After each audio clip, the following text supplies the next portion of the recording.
Кырылдап шамал соғып турат экен. Мына ачынын адырынын тучокусунда турабыз. Азыр ушул аттын маалыматын беребиз. Ачынын аттары таза кыргыз жылкылары жакшы аттарга барат теги да дейт.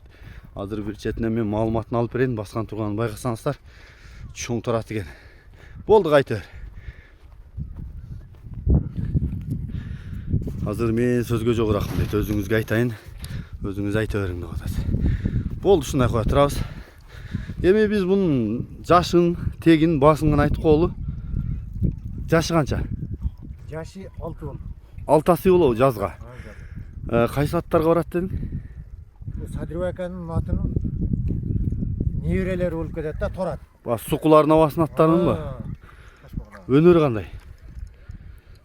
Өнөрү ака ушу жакшы чабылбады ака ушу. Албаны келишпеді екен. Айгырычы? Айгыры бар. Жакшы экен. Бой канча чыгып калат? 60 чыгпаса керек. Бирок жакшы. Жакшы эле бойлуу чоң ат экен бирок. Мүнөзү жакшыбы? Мүнөзү жакшы, жаш бала деле карай берет. Балам карайт ушу. Жакшы. Уту кол тазабы? Уту кол таза. Мен жакындан да тартып берейин. Азыр уларын көрсөтөйүн. Бирок жоонат экен, чоң ат экен. Айгыр коёмун, кулун алам дегендер болсо мына ачын аттар. Эски уруктардан Садырбек аганын аттарын барат экен. Ичкери жактары кичине сөөгү ушундайбы?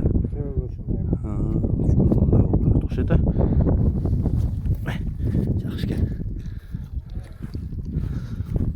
Соору чоң ат экен бирок сөөгү экен, а? Мына жака бастырчы. Жош экен, чоң экен да. Болду кайтыр. Бул жака да койчу, бурулгандары зорбу? Хан тордай чоң палван ат экен да муну. Жакшы экен. Номурду айталы. +996 76 менен 776 03 03 89 23. 89 23. WhatsApp прямой барбы? Бар.